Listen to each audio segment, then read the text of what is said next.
Hello बच्चों। Coordinate geometry में कुछ नहीं है, सेक्शन फॉर्मूला लगाया, आंसर निकाला। मैंने तुम्हें कहा था जो भी पॉइंट एक्स एक्सिस पे लाई करता है उसका ऑर्डिनेट जीरो होता है। मतलब क्यू पॉइंट को तुम अज्यूम क्या करोगे, एक्स कॉमा जीरो, क्योंकि वो एक्स एक्सिस पे लाई। Area of triangle with vertices ये 8 स्क्वायर यूनिट। अब अपने को तो सीधे एरिया फॉर्मूला पता है, एरिया ऑफ ट्राइंगल का क्या बताया, हाफ। फॉर्मूला ही लिख देते हैं x1।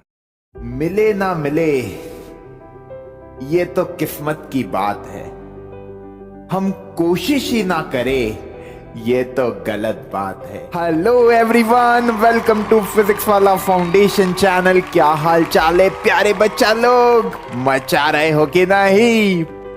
शुरू कर रहे हैं लेक्चर नंबर 2 कोऑर्डिनेट ज्योमेट्री का। पहला लेक्चर देख लिया होगा, सारी बातें समझ में आ गई होगी।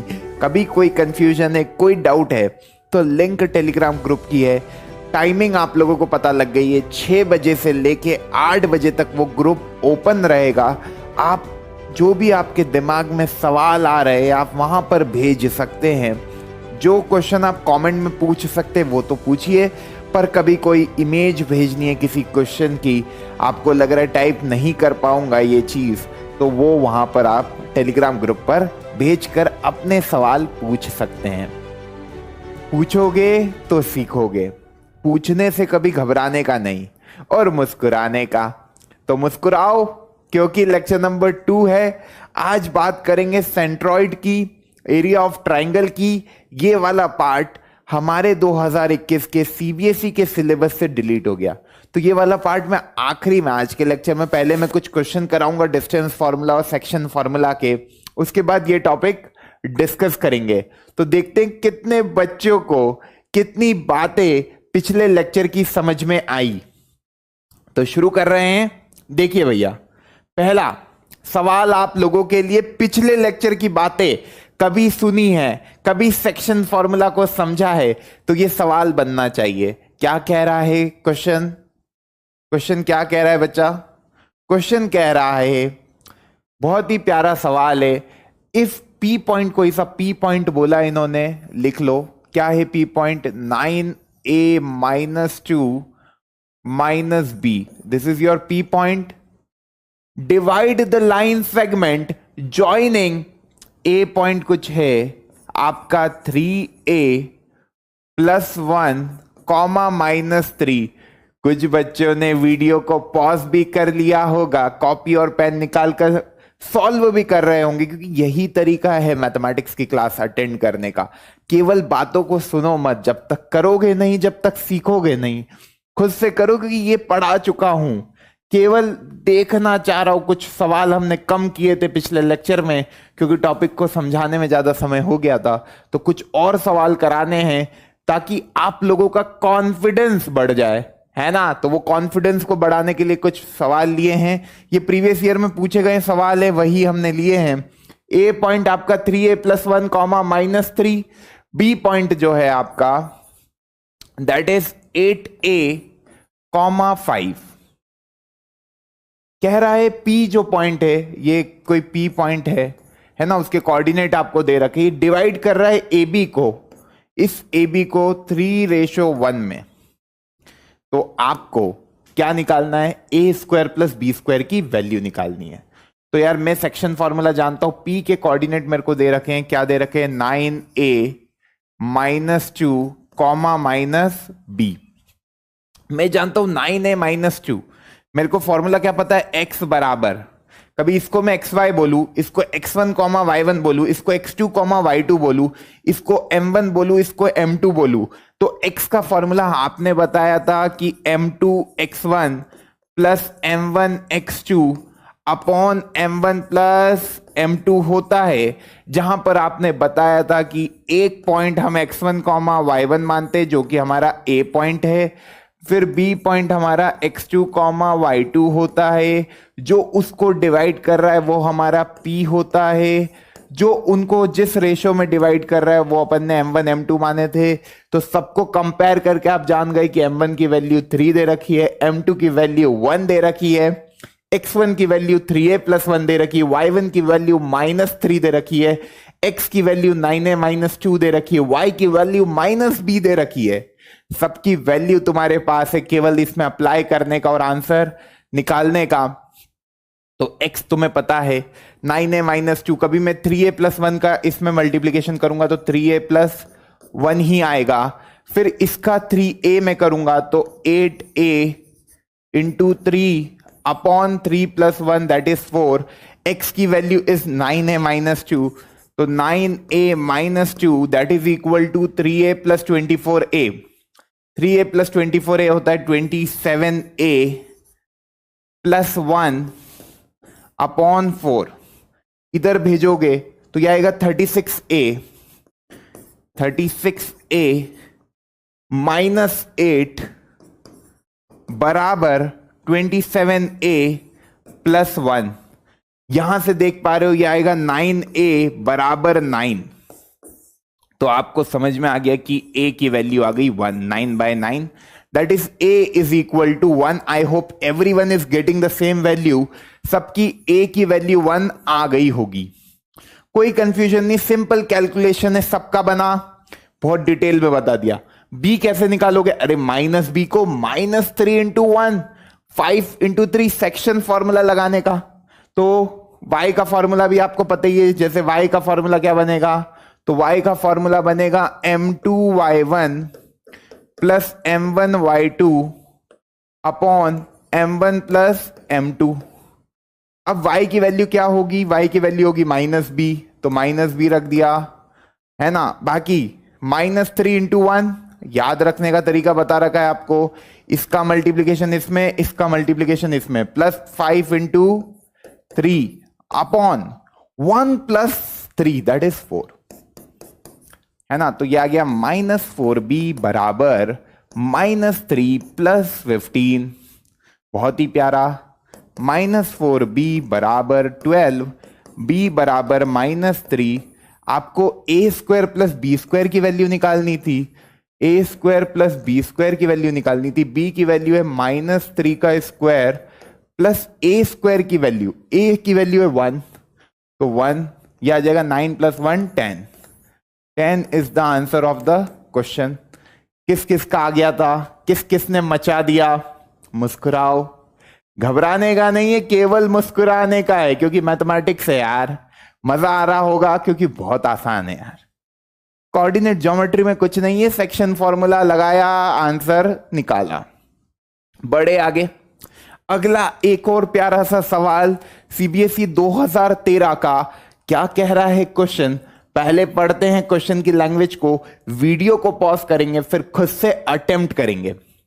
The point A B and C are collinear. अच्छा प्रतीक सिंह, डाउट पूछा था आपने कि सर वो कोलिनियर में k/1 क्यों कर दिया। लास्ट क्लास जिन बच्चों ने देखा है वो रिलेट कर पा रहे होंगे मैं क्या कह रहा हूं। मैंने क्वेश्चन कराया था कि प्रूव करो कि 3 पॉइंट कोलिनियर है with the help of section formula. तो मैंने वहां पे बोल दिया था कि यार कोई भी बीच वाला पॉइंट, मैंने b बोला था कि k/1 में a और c को डिवाइड कर रहा है। मैंने ये रेशो क्यों माना? k की वैल्यू कुछ भी आ सकती। कुछ बच्चे कह रहे 1 क्यों आ गया? किसी भी रेशो को लिखोगे, जैसे मैंने लिखा 5, तो 5 के भी नीचे अपॉन में 1 है। कुछ भी लिखते हो उसके नीचे अपॉन में 1 होता है, जैसे 5/2 भी लिखेंगे तो 5/2 के अपॉन में भी 1 है। बात समझ में आ रही है? तो k की वैल्यू कुछ भी आ सकती थी, वहां पे जरूरी नहीं था कि k की वैल्यू इंटीजर ही आएगी। तो जब भी तुमको रेशो नहीं दिया है और तुमको अप्लाई करना है सेक्शन फॉर्मूला, तुमको रेशो निकालने की जब भी बात करे तो वो रेशो k/1 ही मानना। बेसिकली तुम m/n भी मान सकते हो, m1/m2 भी मान सकते हो, पर वेरिएबल को क्यों बढ़ाना? जब एक वेरिएबल में काम हो रहा है तो क्यों तुम इतनी मेहनत कर रहे हो? तो वहां पे इसलिए मैंने k/1 लिया था। अब मैं एक करा दूंगा क्वेश्चन, प्रतीक मत घबराना, एक और बार करा दूंगा, और इसके बाद जो प्रैक्टिस सेशन है वहां पे भी एक क्वेश्चन और कराऊंगा कोलिनियर वाला, ताकि तुम्हारे कॉन्सेप्ट बहुत अच्छे हो जाए। इस क्वेश्चन को ध्यान से पढ़ो, क्या कहना चाह रहा है? The point A B and C are collinear. कह रहा है कि ए बी जो है वो बी सी के बराबर है। A B is equal to B C. If the coordinate of A B and C are given to you, A के कोऑर्डिनेट आपको दे रखे हैं दैट इज 3, बी के कोऑर्डिनेट भी आपको दे रखे हैं दैट इज 1, 3, एंड सी के कोऑर्डिनेट भी आपको दे रखे, दैट इज b, 4।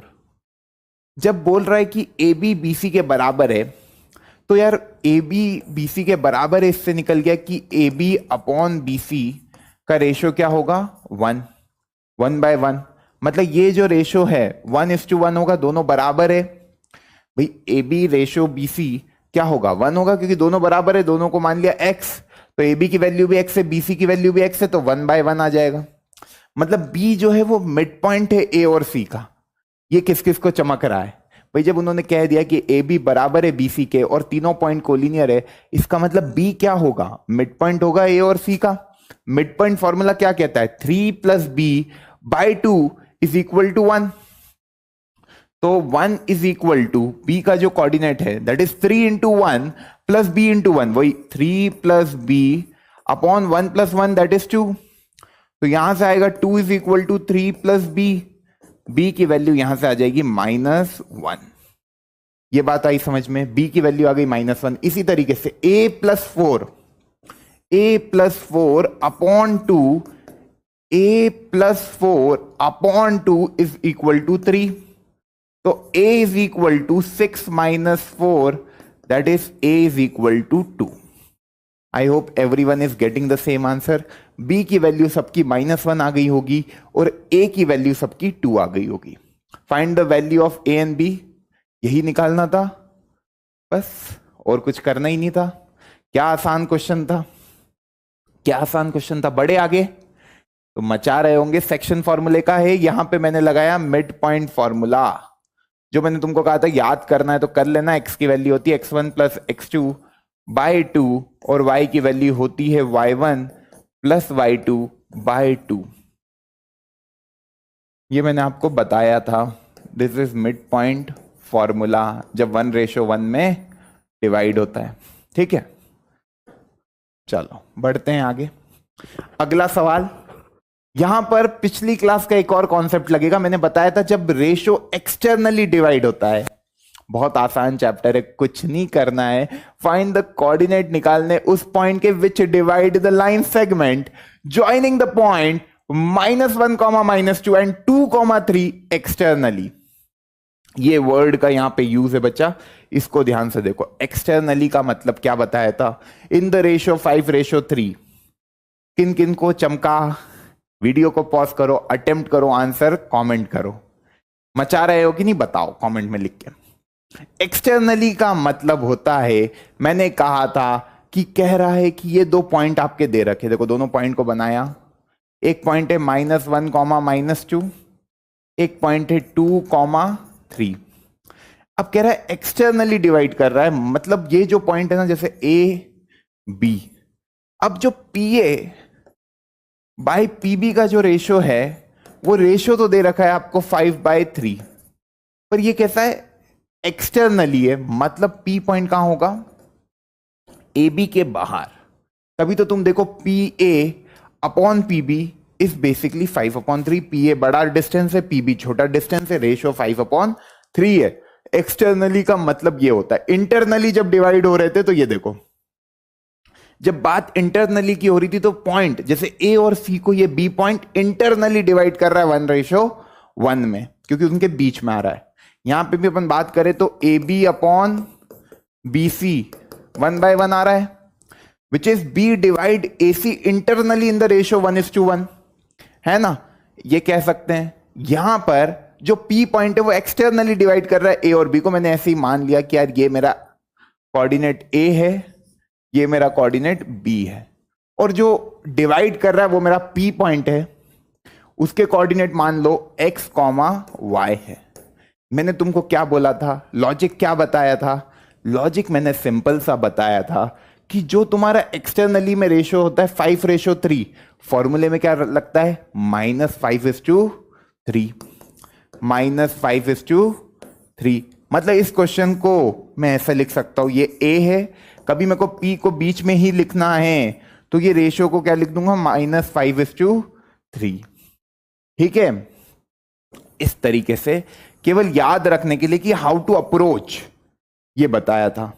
अब ये बताया -5:3 में -1 और -2 को डिवाइड करना है।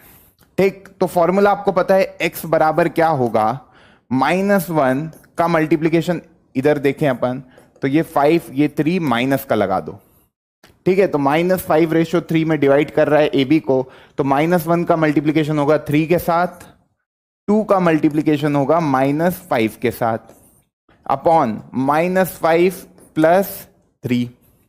इसी तरीके से y की वैल्यू देखनी है तो y ये बेसिकली तुम्हारा p पॉइंट हो जाएगा, तो -2 का 3 के साथ मल्टीप्लीकेशन, बस ये -5 करा, -5 का 3 के साथ मल्टीप्लीकेशन, अपॉन में -5 + 3। सॉल्व करेंगे तो क्या आएगा, -3 -10 कितना आया, -13 अपॉन -2 दैट इज 13/2। इसी तरीके से इधर भी देखेंगे तो क्या आएगा, -2 और ऊपर देखें तो -6 -15 दैट इज -21, या गया 21/2 एंड 13/2। तो जो P पॉइंट है वो क्या आया आपका, जो P पॉइंट है वो क्या आया, द P पॉइंट के जो कोऑर्डिनेट है, जो फाइनल आंसर है वो है 13/2, 21/2। This is the correct answer. I hope everyone is getting the same. बस तुमको क्या करना है, लगाना सेक्शन फॉर्मूला ही है, जो तुम्हारा m1/m2 होता है ना, एक्सटर्नली की बात करेंगे तो बस m1 की वैल्यू हो जाएगी -5। इस वर्ड के कारण ये 5/3 की जगह लिखोगे -5/3, और बस सेम फॉर्मूला, इसका मल्टीप्लीकेशन इसके साथ, इसका मल्टीप्लीकेशन इसके साथ, दोनों को ऐड, और तुमको आंसर निकल जाएंगे। नोट कर लेना आराम से। ये एक्सटर्नली था, इसलिए रेशो -5/3 आ गया, फील भी आ गया होगा एक्सटर्नली मतलब बाहर लाई कर रहा है। Got my point. बढ़े आगे, ये बात लिख ली, ये सबके पॉइंट आ गए। पी के कोऑर्डिनेट मेरे ख्याल से सारे बच्चों के यही आ रहे होंगे, 13/2, 21/2, -3 -10 -13 अपॉन -2, यही बनेगा। एक और प्यारा सा क्वेश्चन, क्या करेंगे इस सवाल में, ध्यान से पढ़ो पहले तो, कॉपी और पेन में सॉल्व करने की कोशिश करो, मुस्कुराओ। ये सवाल बनना चाहिए। इसके बाद आज का टॉपिक स्टार्ट करते हैं। ये लास्ट सवाल है पुराने टॉपिक का। क्या कह रहा है, ध्यान से पढ़ेंगे, कुछ कॉन्ग्रुएंसी के कॉन्सेप्ट भी यूज होंगे यहां पर। काफी प्यारा सवाल है, प्रीवियस ईयर में पूछा गया है। देखते हैं क्या कहना चाह रहा है। कोऑर्डिनेट बताने हैं पॉइंट Q के x axis. Okay, find the coordinate of the point Q which lie on the x axis which lie on the perpendicular bisector of the line segment joining this point। तो यार ये मेरा A और B point हो गए, ये A point हो गया दैट इज -5, -2, और ये मेरा B पॉइंट हो गया दैट इज 4, -2। अब यार ये मेरे A पॉइंट B पॉइंट हो गए। क्या कह रहा है कि जो Q पॉइंट है वो परपेंडिकुलर बाइसेक्टर पे लाई कर रहा है, तो यार इसका परपेंडिकुलर बाइसेक्टर ये खींच दिया मैंने, है ना। अब जो Q पॉइंट है वो x एक्सिस पे लाई कर रहा है, okay, on the x axis which lie on the perpendicular bisector of the line segment joining AB। तो ये माना मैंने यहां कहीं पे Q पॉइंट होगा जो कि परपेंडिकुलर बाइसेक्टर पे लाई कर रहा है, और वो x एक्सिस का पॉइंट है। मैंने तुमको फर्स्ट लेक्चर में बताया था, कभी कोई पॉइंट x एक्सिस पे लाई करता है तो उसके कोऑर्डिनेट क्या लेते हैं।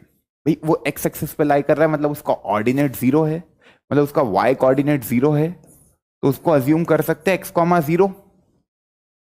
बहुत बढ़िया। अब यार आपको पहले q कोऑर्डिनेट निकालना है, q के कोऑर्डिनेट निकालने हैं।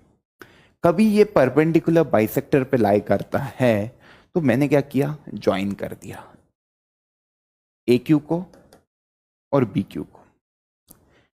कभी मैं देखूं यहां पे इस पॉइंट को मैंने O मान दिया, ठीक।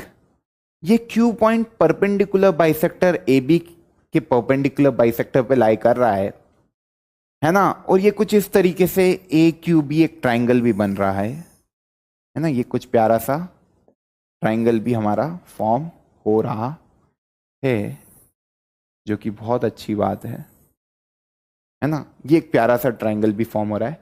कभी मैं यहां पे देखूं ट्राइंगल AQO को, ट्राइंगल AQO को और ट्राइंगल BQO को, तो तुमको समझ में आ रहा होगा कि ये दोनों ट्राइंगल कॉन्ग्रुएंट है। कैसे कॉन्ग्रुएंट है? देखो, QO बराबर QO कॉमन साइड, QO बराबर QO that is common side, QO बराबर QO कॉमन साइड हो गई। AO बराबर BO, AO बराबर BO, क्योंकि perpendicular bisector basically AB line segment को दो इक्वल पार्ट में भी डिवाइड कर रहा होगा, तो AO बराबर BO है ना। उसके पहले मैं एक और चीज लिख देता हूं, एंगल QOA या एंगल AOQ और एंगल BOQ दोनों 90 डिग्री है। Angle QOA angle QOB each 90 degree.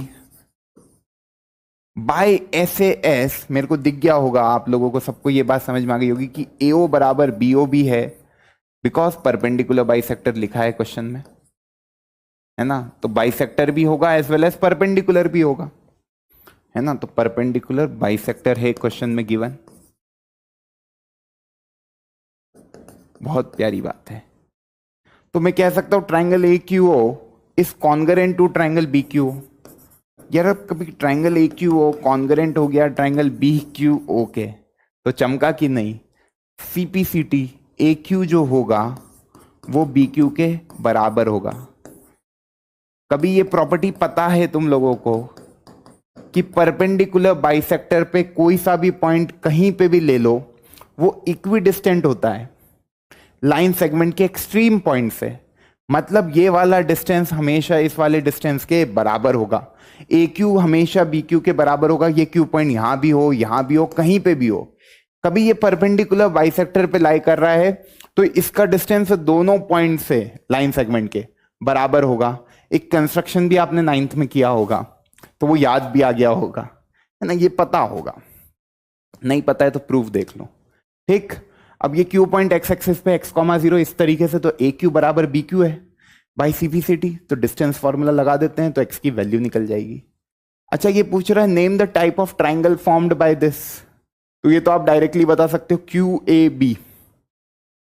QAB कैसा ट्राइंगल है? That is a isosceles triangle, क्योंकि QA जो है वो QB के बराबर है, ठीक। तो QA QB के बराबर है तो QAB कैसा ट्राइंगल हो गया? दो साइड बराबर है तो आइसोसेलेस ट्राइंगल ही होगा, है ना। तो इसको क्या बोलेंगे? Isosceles triangle. अब QA बराबर QB, यहां पे डिस्टेंस फॉर्मूला लगाएं तो ये क्या बनेगा? QA का कभी मैं डिस्टेंस फॉर्मूला लगाऊं तो x+5 का होल स्क्वायर, है ना, प्लस 0 - 2 तो 0 + 2 का होल स्क्वायर बराबर बराबर क्या होगा? x - 4 का होल स्क्वायर प्लस 0 + 2 का होल स्क्वायर। स्क्वायरिंग करेंगे तो स्क्वायर रूट खत्म हो जाएगा, तो ये बनेगा x+5 का स्क्वायर प्लस 2 का स्क्वायर, x - 4 का स्क्वायर प्लस 2 का स्क्वायर। ये कैंसिल हो जाएगा, x स्क्वायर कैंसिल हो जाएगा। यहां पे ओपन करते हैं तो ये बनेगा x² plus 10x plus 25 is equal to x² minus 8x plus 16, ये भी कैंसिल। ये आया 18x बराबर -9, x की वैल्यू आ गई। ये आया 18x बराबर -9, तो x की वैल्यू आ गई यहां से -1/2, यहां से x की वैल्यू आ गई, दैट इज -1/2। तो जो q के कोऑर्डिनेट है वो क्या होंगे? That is -1/2, 0 is the coordinate of q point. सबको चमका? कैलकुलेशन आराम से देख लो, कहीं पे कोई कंफ्यूजन तो नहीं है। ये दिख तो रहा है ना ये वाला पार्ट? कुछ नहीं किया, पहले स्क्वायरिंग कर दी, फिर यहाँ पे a + b का होल स्क्वायर लगा दिया, ये इससे कैंसिल हो जाएगा, 4 x² प्लस 10x प्लस 25 ये बनेगा। ये अपनी x की वैल्यू आ जाएगी, ठीक है। बड़े आगे चलो, अब बात करते हैं सेंट्रॉइड की। बहुत ही प्यारा कॉन्सेप्ट है centroid of a triangle. Centroid होता क्या है? तो सेंट्रॉइड वो पॉइंट होता है जहां पे मीडियंस जो होती है ट्राइंगल की, मीडियंस का इंटरसेक्शन पॉइंट। जैसे ये मेरा ट्राइंगल आप लोगों के सामने दिख रहा है ABC, तो कभी मैं A से मीडियन ड्रॉ करूं तो कुछ ऐसी जाएगी जो बी और सी को इक्वली डिवाइड करेगी, मतलब बी डी बराबर सी डी। फिर मैंने बी से एक मीडियन ड्रॉ करी, वो कुछ ऐसी गई बी ई, जो कि ए सी को इक्वली डिवाइड करेगी, है ना। फिर मैंने सी से एक मीडियन ड्रॉ करी, सी से एक मीडियन ड्रॉ करी, है ना, सी से एक मीडियन ड्रॉ करी कुछ इस तरीके से, कुछ इस तरीके से, जो कि ए बी को इक्वली डिवाइड करेगी। मीडियन वो लाइन होती है जो वर्टेक्स से चलती है, सामने वाली साइड को दो इक्वल पार्ट में डिवाइड करती है, मतलब बी डी बराबर सी डी है, ए ई बराबर सी ई है, ए एफ, ये एफ नाम दे दो, ए एफ बराबर बी एफ है। ठीक, अब क्या कह रहा है, ये जो पॉइंट ऑफ इंटरसेक्शन होता है ये तीनों मीडियंस का, इसको बोलते हैं सेंट्रॉइड। इसको बोलते हैं, ये वाले पॉइंट को बोलते हैं, जी से रिप्रेजेंट करते हैं, और इस पॉइंट को बोलते हैं सेंट्रॉइड ऑफ द ट्राइंगल। इसको बोलते हैं सेंट्रॉइड ऑफ द ट्राइंगल। और इसका जो कोऑर्डिनेट निकलता है, कभी ए का कोऑर्डिनेट ये है, बी का कोऑर्डिनेट ये है, सी का कोऑर्डिनेट ये है, तो जो जी के कोऑर्डिनेट निकलते हैं वो निकलते हैं x1 plus x2 plus x3 upon 3 comma y1 plus y2 plus y3 up 3। ये कोऑर्डिनेट आपके सेंट्रॉइड के निकलते हैं। अब ये कैसे निकलते हैं इसको समझो। तो सेंट्रॉइड जो जी पॉइंट है ना, आपको पता है आप ये डी पॉइंट निकाल सकते हो। भाई डी क्या है, बेसिकली मिड पॉइंट है बीसी का। डी पॉइंट क्या है, मिड पॉइंट है बीसी का। तो कभी कोई मुझसे पूछे डी के कोऑर्डिनेट बताओ, तो डी के कोऑर्डिनेट तो कोई भी बता देगा कि वो होगा x2 plus x3 by 2, y2 plus y3 by 2। अब ये जो सेंट्रॉइड होता है ना, ये एजी अपॉन जीडी का जो रेशो होता है, सेंट्रॉइड का जो रेशो होता है एजी अपॉन जीडी इज बेसिकली 2:1। ये जो रेशो है वो 2:1 होता है, मतलब ये वाला पार्ट 2 टाइम्स और ये वाला 1। एजी अपॉन जीडी, ये जी पॉइंट है ना आपका, तो एजी अपॉन जीडी का जो रेशो है वो 2:1 है। अब कभी मैं यहां पे बनाऊं तो ये मेरा ए पॉइंट है, that is x1 comma y1। ये मेरा डी पॉइंट है, x2 plus x3 by 2, y2 plus y3 by 2। Okay, और ये मेरा जी पॉइंट है जो कि 2:1 में इसको डिवाइड कर रहा है। इसका मल्टीप्लीकेशन इसके साथ करोगे तो x2 plus x3 by 2 into 2, 2 से 2 कैंसिल, ये आ जाएगा। इसका इसके साथ तो ऊपर बनेगा x1 plus x2 plus x3 upon 2 plus 1 3। देखो जी का जो पहला कोऑर्डिनेट बन रहा है वो यही बन रहा है। इसी तरीके से दूसरा देखोगे तो y2 plus y3 by 2 into 2, 2 से 2 cancel, y2 plus y3 plus y1 upon 2 plus 1 3, यही बन रहा है। तो यहां से जब सेक्शन फॉर्मूला लगाओगे तो जी के कोऑर्डिनेट ये आएंगे। तो सेंट्रॉइड क्या होता है, it is the intersection point of the medians. भाई ये ए से वर्टेक्स से जो चली वो मीडियन एडी है, जो बी वर्टेक्स से चली वो मीडियन बी है, जो सी वर्टेक्स से चली वो मीडियन सी एफ है। इन सबका जो इंटरसेक्शन पॉइंट है उसको बोलते हैं सेंट्रॉइड। तो बेसिकली ये जो ए जी अपॉन जी डी है इसका रेशो 2:1 होता है। इसी तरीके से मैं बोलूँ सी जी अपॉन जी एफ, ये भी 2:1 होगा।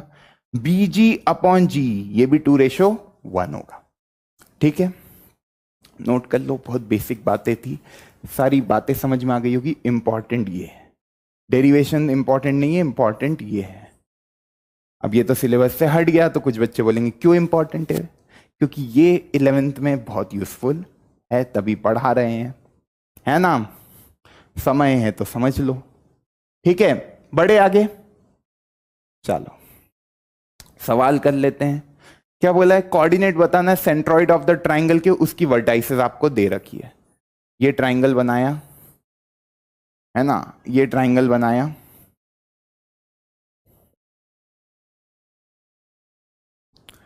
ए के कोऑर्डिनेट है 0,6, बी कोऑर्डिनेट है आपका 8,12 और सी कोऑर्डिनेट है दैट इज 8,0।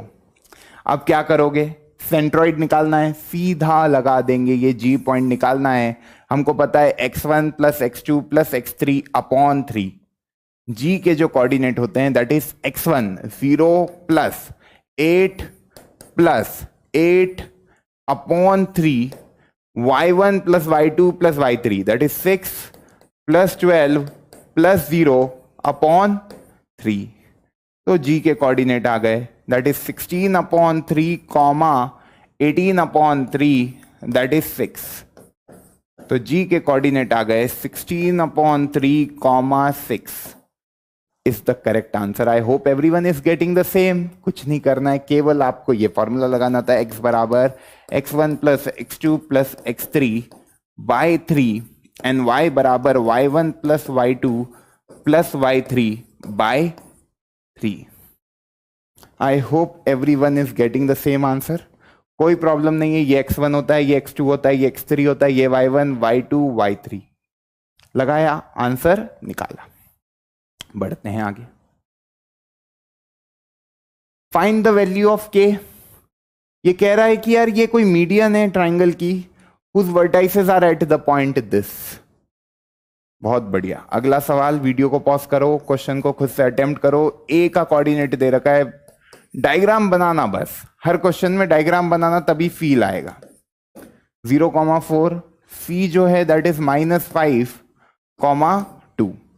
क्या कह रहा है कि x माइनस 2y प्लस के कोई मीडियन है ना। x माइनस 2y प्लस के कोई मीडियन है। अब ये नहीं पता है कौन सी मीडियन है। मीडियन तो 3 हो सकती है, मीडियन तो 3 हो सकती है, एडी भी हो सकती है, बी भी हो सकती है, सीएफ भी हो सकती है।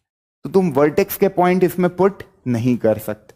तुम कौन सा पॉइंट पुट कर सकते हो? यस, हमें पता है जो मीडियन होती है वो डेफिनेटली सेंट्रॉइड से तो पास होगी। भाई जितनी भी मीडियन होती है वो सेंट्रॉइड से तो पास होती, क्योंकि सेंट्रॉइड तो पॉइंट ऑफ इंटरसेक्शन होता है मीडियंस का। हर मीडियन का पॉइंट ऑफ इंटरसेक्शन है, सारी मीडियन इस जगह पे कॉन्करेंट होती है। तो यार ये वाला जो जी पॉइंट है ये निकाल लो, इसमें सेटिस्फाई करा दो। x माइनस 2y प्लस के कभी मीडियन है, मतलब बेसिकली यहां पे इक्वल टू 0 नहीं लगाया इन्होंने, है ना। यहां पे थोड़ी सी गलती हुई है, that is equal to 0। x minus 2y plus के equal to 0 is the median of the triangle. तुमको मैंने बताया लीनियर इक्वेशन इन 2 वेरिएबल में, ये 2 वेरिएबल की इक्वेशन है। k की तो वैल्यू निकलेगी, कांस्टेंट है k। वेरिएबल यहां पर x और y है। 2 वेरिएबल की इक्वेशन है कि स्ट्रेट लाइन को सेटिस्फाई करती है, तो कोई मीडियन की इक्वेशन आपको दे रखी है। x माइनस 2y प्लस के equal to 0 is the median of the triangle whose vertices are at this point। समझ में आया?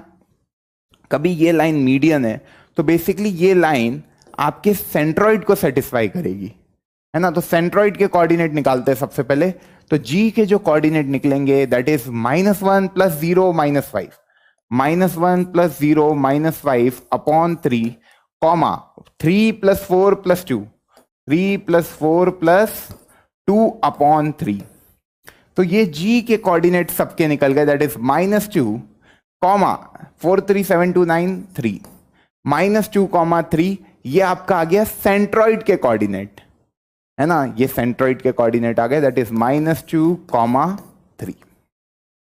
अब ये जो सेंट्रॉइड के कोऑर्डिनेट है, भाई मीडियन तो सेंट्रॉइड से पास होगी, मतलब यार ये जो पॉइंट है ये डेफिनेटली इस लाइन को सेटिस्फाई कर रहा है, मतलब -2 कॉमा 3 डेफिनेटली इस लाइन पे आएगा। तो x की जगह -2 रखेंगे, y की जगह 3 रखेंगे। तो x बराबर -2, y बराबर 3 रखा अपन ने। -2 मतलब यहां पे x -2y प्लस के बराबर 0, इसमें अपन रखेंगे तो -2 -3 इंटू 2, मतलब है ना 2 इंटू 3 प्लस के दैट इज इक्वल टू 0। तो k की वैल्यू कितनी आ गई? -6 प्लस 2 8। k की वैल्यू 8 आ गई। मेरे ख्याल से सबकी आ गई होगी, k बराबर 8। तो कुछ नहीं करना है, सेंट्रॉइड निकाला, आपको पता है सेंट्रॉइड पॉइंट होगा मीडियन पे, सेटिस्फाई करा दिया, k की वैल्यू निकल गई। कितना आसान सवाल है। लास्ट कॉन्सेप्ट इस चैप्टर का, बहुत छोटा सा चैप्टर था, बहुत आसान चैप्टर था। अब एरिया ऑफ ट्राइंगल क्या होता है, जब आपको ट्राइंगल के कोऑर्डिनेट पता है। देखो आप एरिया ऑफ ट्राइंगल का फॉर्मूला जानते हो, हाफ बेस इंटू हाइट, जानते हो। है ना। जब इनकी लेंथ पता हो, बेस की लेंथ पता हो, हाइट की लेंथ पता हो, तो आप इस ए बी सी का एरिया लिख दोगे half into B C into A D के फॉर्म में, है ना, बेस इंटू हाइट। अब मैंने बोला आपको कोऑर्डिनेट दे रखे कि मानो ए का कोऑर्डिनेट आपको दे रखा है x1 कॉमा y1, बी का कोऑर्डिनेट दे रखा है x2 कॉमा y2, सी का कोऑर्डिनेट दे दिया x3 कॉमा y3। अब एरिया निकालने को कह रहा है, तो जब कोऑर्डिनेट दे दिए तो एरिया कैसे निकालोगे? तो area of triangle when the coordinate of its vertices are given to you, how you will find out the area of this particular triangle A B C. मतलब मेरा इसका एरिया निकालना है, मेरे को इस ट्राइंगल का एरिया निकालना है ना, जो मैंने शेड किया है। तो यार इस ट्राइंगल का एरिया निकालना है, तो मेरे को यहां पे समझ में आ रहा है कि बेसिकली कभी मैं ये वाला ट्रपेजियम, ये एक ट्रपेजियम है ना, ये भी एक ट्रपेजियम है, इन दो ट्रपेजियम को ऐड करके इस वाले ट्रपेजियम के साथ माइनस कर दूं, इस वाले ट्रपेजियम के साथ माइनस कर दूं, तो मेरा एरिया ऑफ ट्राइंगल निकल जाएगा। मैं ट्रपेजियम क्यों ले रहा हूं? क्योंकि ट्रपेजियम का फॉर्मूला क्या होता है? Area of trapezium half into height into sum of parallel side. ध्यान से देखना, यहां पर कुछ बच्चों को चमक गया होगा, कुछ को नहीं चमका होगा। जिनको नहीं चमका उनको अभी चमका देते हैं। तो मैं एक बात देखो, मैं एक बार वो ले लेता हूं हाइलाइटर या पेन, वो ले लेता हूं, लेजर पॉइंटर। देखो ये जो है ए बी एम एल, ये एक ट्रपेजियम है ना, ए बी एम एल एक ट्रपेजियम है। इसी तरीके से ए सी एन एल, ये भी एक ट्रपेजियम है। इन दोनों ट्रपेजियम को ऐड करके ये पूरा बन जाएगा, ये पूरा बन जाएगा। उसमें से बी सी एन एम को माइनस कर देंगे तो ट्रायंगल का एरिया निकल जाएगा। यही तो कर रहे हैं, ये दो ट्रपेजियम को ऐड करके ये वाले ट्रपेजियम को माइनस करेंगे तो ट्रायंगल का एरिया आ जाएगा। टारगेट वही है, टारगेट वही है। पहले इस वाले ट्रपेजियम का एरिया बताओ, area of trapezium A B M L. अगले पेज में लिखते जाएंगे एरिया। यहां से आप लोग मुझे, चलो यहीं पे कर लेते हैं, है ना, ये तो आपको फॉर्मूला पता ही है, यहीं पे लिख देते हैं ताकि आप साथ साथ लिखते चलो। पहले अपन लिख रहे हैं, पहला area of trapezium A B M L.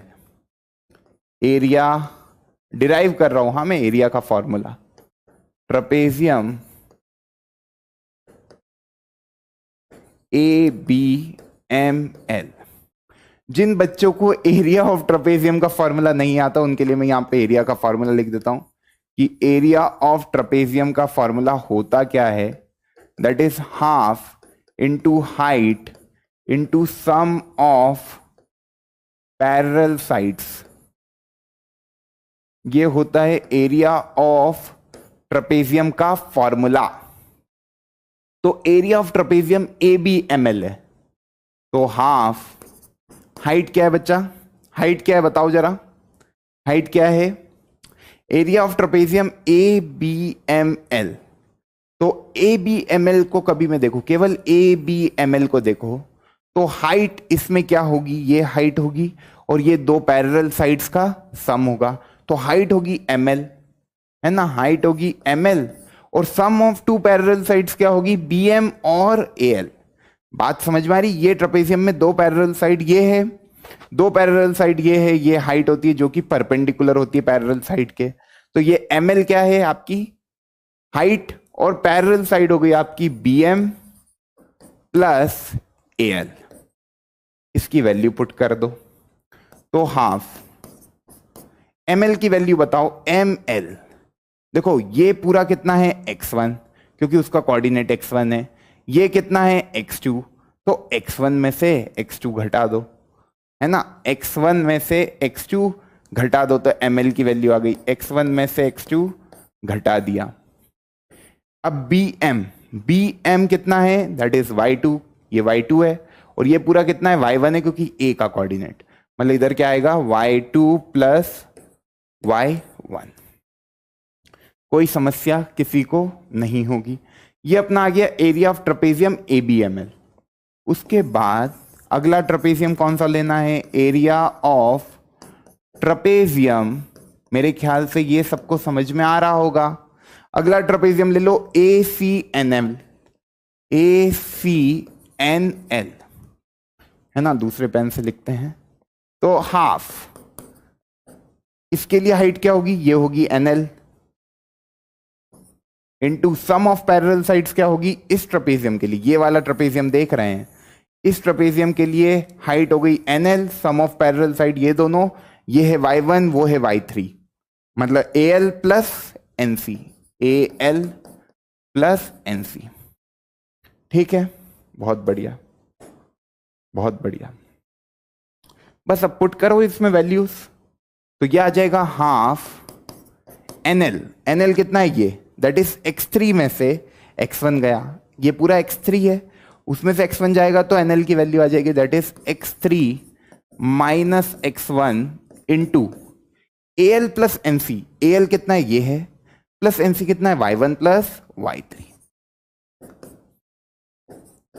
मेरे ख्याल से सबको ये बात समझ में आ गई होगी। ये आपका एरिया आ गया इस वाले ट्रपेजियम का। अब ये वाला ट्रपेजियम का एरिया आप खुद लिख सकते हो, लिखो जरा, क्या आएगा, BCNM, area of trapezium BCNM। अगले पेज में लिख देते हैं, area of trapezium BCNM, BCNM। अब एरिया ऑफ ट्रपेजियम BCNM का फॉर्मूला क्या बनेगा, हाफ इंटू हाइट कितनी है बच्चा, दिस इज हाइट, BCNM की हाइट क्या होगी MN, और सम ऑफ पैरेलल साइड्स क्या होगी BM प्लस CN। तो हाइट हो गई MN, हाइट हो गई MN, और वो क्या होगा BM प्लस CN। तो हाफ MN कितना है, MN आपको समझ में आ रहा होगा, ये x3 है ये x2 है, तो x3 माइनस x2, बहुत बढ़िया, x3 माइनस x2, और BM प्लस NC, देखो BM कितना है Y2 और ये कितना है Y3, तो Y2 प्लस Y3। अब मेरा टारगेट क्या है, ये तो मेरी 3 इक्वेशन बन गई, ये मेरी 3 इक्वेशन बन गई, मेरे को निकालना क्या था, एरिया ऑफ ट्राइंगल ABC। अब ये ट्राइंगल ABC कैसे बनेगा, जब मैं इन दो ट्रपेजियम में से ABML और ACNL को जोड़ के उसमें से BCNM घटा दूंगा तो ये बन जाएगा। मतलब इक्वेशन 1 और 2 को ऐड करके इक्वेशन 3 को सब्ट्रैक्ट कर दूं, ये मेरी इक्वेशन 1 है, ये मेरी इक्वेशन 2 है, और ये मेरी इक्वेशन 3 है। तो एरिया ऑफ ट्रपेजियम कैसे, मतलब एरिया ऑफ ट्राइंगल ABC कैसे बन रहा है, दैट इज एरिया ट्रपेजियम जो है मेरे, कौन कौन से ट्रपेजियम है, एक है ABML plus ACNL minus BCNM। इन दो ट्रपेजियम का एरिया ऐड करके उसमें से ये वाला सब्ट्रैक्ट करना है। तो ABML का एरिया इन दोनों को ऐड करोगे, है ना, उसमें से उसको सब्ट्रैक्ट करोगे तो आपको एक बात समझ में आ जाएगी, that is x1 minus x2 by 2, है ना, ये क्या बन रहा है y1 plus y2, y1 plus y2। इसी तरीके से x3 माइनस x1 बाई 2 क्या बन रहा है, that is y1 plus y3, y1 plus y3, उसमें से माइनस करना है दिस, तो इधर माइनस का साइन लगाऊंगा तो बेसिकली ये साइन रिवर्स हो जाएंगे। या तो मैं ऐसा लिख दूं प्लस लगा के x2 माइनस x3 कर दूं, या minus of x3 minus x2 कर दूं, तो मैंने यहां प्लस ही लगाया और इनके साइन उल्टे कर दिए, मतलब x2 minus x3 by 2 into y2 plus y3। बहुत बढ़िया, मतलब बेसिकली मैंने माइनस ही किया है, यहाँ कंफ्यूज मत हो जाना, एक स्टेप जंप कर गए अपन, यहाँ पे कुछ बच्चे कंफ्यूज मत हो जाना, ये बेसिकली माइनस ही किया है ये तीसरे एरिया को, that is minus of x3 minus x2, है ना। अब माइनस है तो वो अंदर चला जाएगा, तो plus x2 minus x3 by 2 बन जाएगा। ये मेरे ख्याल से सबको समझ में आया। जब आप इसको सॉल्व करोगे, जब आप इसको सॉल्व करोगे, है ना, ये ब्रैकेटों को एक एक करके खोलोगे, तो आपको एक बात समझ में आएगी। देखो यहां से क्या बन रहा है, x1y2/2, यहां से बन रहा है -x1y3/2। हाफ तो सब जगह ही है, तो हाफ तो कॉमन निकल जाएगा। जो एरिया बनता है वो बहुत प्यारा बनता है, मॉड लगा दो, क्योंकि एरिया कभी नेगेटिव में होता नहीं है। कोऑर्डिनेट तो कुछ भी हो सकते हैं, नेगेटिव पॉजिटिव, पर एरिया हमेशा पॉजिटिव होगा। हाफ अपन ने बाहर निकाला।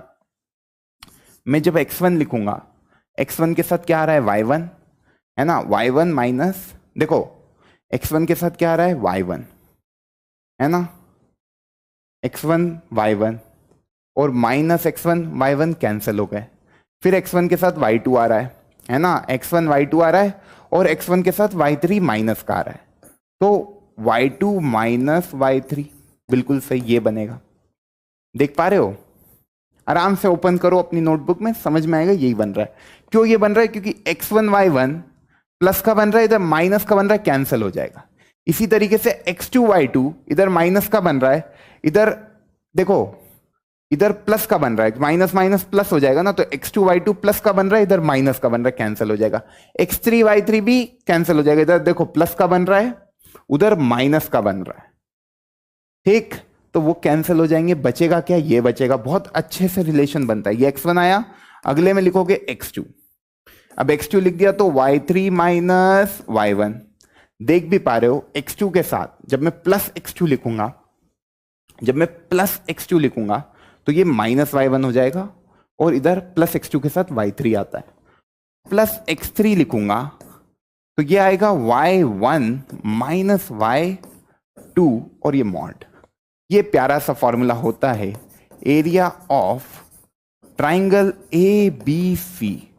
सबका ये बन गया होगा आराम से। याद रखने का तरीका देखो, याद रखने का तरीका बहुत आसान है।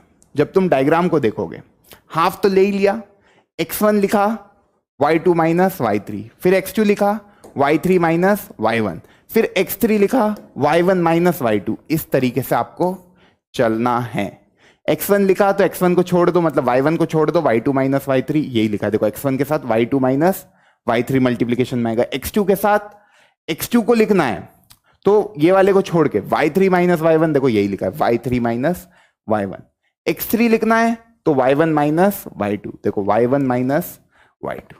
ये एरिया ऑफ ट्रायंगल का फॉर्मूला होता है। एक तरीका और है इसको याद रखने का, एक तरीका और है इसको याद रखने का, मैं यहीं पे बता देता हूं। याद रखने का तरीका हाफ, है ना, x1 y1, x2 y2, x3 y3 और x1 y1 और मॉड लगा देना। अब देखो ये मैंने ऑर्डर में लिख दिया, x1 y1, x2 y2, x3 y3, x1 y1। ये वालों को ऐड कर दो, ये वालों को ऐड कर दो। क्या क्या, x1 y2 plus x2 y3 plus x3 y1 add कर दिया। उसमें से ये वाले को सब्ट्रैक्ट कर दो, x2 y1, x3 y2, x1 y3, इनको सब्ट्रैक्ट कर दो, तो वापस से यही रिलेशन बनेगा। ये सिंपल तरीका था पहला वाला, इसको दिमाग में रख लो, बढ़िया है। उसको रखना है तो उसको भी दिमाग में रख लो। याद रखना ये ऑर्डर में लिखा, ये व्हाइट वाले arrow x1 y2 plus x2 y3 plus x3 y1 minus x2 y1 minus x3 y2 minus x1 y3, answer same आएगा। ठीक है, चलो कुछ क्वेश्चन करते हैं, कैसे अप्लाई करना है समझो। Area of a triangle with vertices ये 8 स्क्वायर यूनिट। अब अपने को तो सीधे एरिया फॉर्मूला पता है एरिया ऑफ ट्राइंगल का, क्या बताया, हाफ। फॉर्मूला ही लिख देते हैं, x1 1 लिख दिया तो उसके साथ y2 माइनस y3 आएगा। फिर 2 लिख दिया तो 2 के साथ 3 और 1 y3 माइनस y1, प्लस 3 लिख दिया तो y1 माइनस y2। बस हो गया खत्म। एरिया ऑफ ट्राइंगल दे रखा है, क्या दे रखा है, if the area of a triangle is 8, ये 8 दे रखा है, हाफ। x1 कितना है, ये x1 है। बेसिकली डायग्राम बनाना हो तो यहां बना लेना, ये a,0, 5,1 और 3,5, ये तीनों वर्टाइसेस हैं। तो a लिखा अपन ने, ए के साथ 1 माइनस 5 प्लस 5 लिखोगे, 5 के साथ 5 माइनस 0, बहुत बढ़िया, प्लस 3 लिखोगे, 3 के साथ 0 माइनस 1।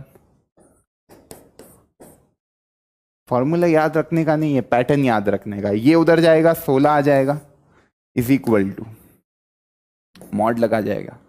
ये कितना बन रहा है, -4a, ठीक, प्लस 25 -3। अब ये कितना बन रहा है, that is 16 is equal to -4a plus 22। अब देखो -4a प्लस 22 कभी -16 के बराबर भी होगा। ये मॉड के अंदर जो भी क्वांटिटी होती है ना, ये मॉड के अंदर -16 भी लिखा है तो 16 ही आएगा, और 16 भी लिखा है तो 16 ही आएगा।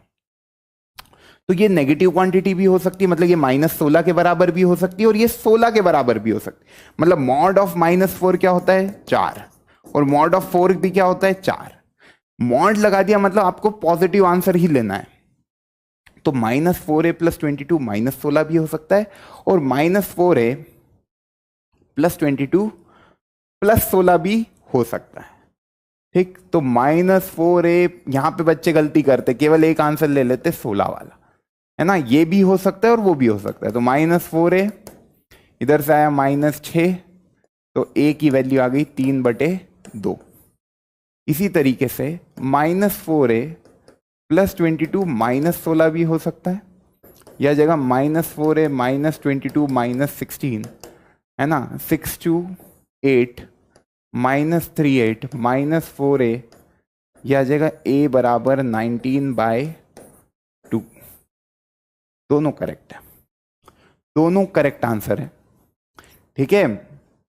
a की वैल्यू 3/2 भी होगी, तब भी एरिया ऑफ ट्राइंगल कितना होगा, दैट इज 8 स्क्वायर यूनिट, और a की वैल्यू 19/2 होगी, तब भी एरिया ऑफ ट्राइंगल कितना होगा, that is 8 square units. I hope this point is clear to each and everyone. कुछ बच्चे इसमें केवल एक आंसर बोलते हैं, वो बिल्कुल गलत है। यहां पे बात समझने की, ये लगा है मॉड्यूलस, ये लगा है मॉड्यूलस, और मॉड्यूलस फंक्शन का रोल बहुत इंपॉर्टेंट है। ये मॉड्यूलस फंक्शन क्या करता है, अंदर की क्वांटिटी कभी नेगेटिव भी है तो उसको पॉजिटिव बना देता है, और पॉजिटिव है तो पॉजिटिव ही देगा।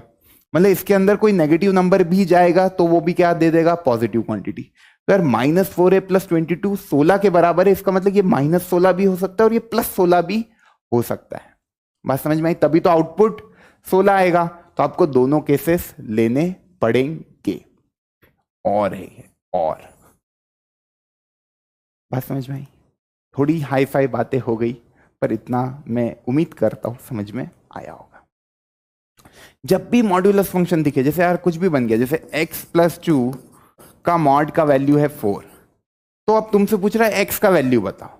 इस तरीके से कोई इक्वेशन बन गई कि यार x प्लस 2 के मॉड्यूलस की वैल्यू तुम्हारी 4 के बराबर है। तो इसका मतलब क्या है कि ये अंदर की जो क्वांटिटी है, ये -4 भी होगी तो 4 ही आउटपुट देगी, और 4 होगी तो भी 4 ही आउटपुट देगी।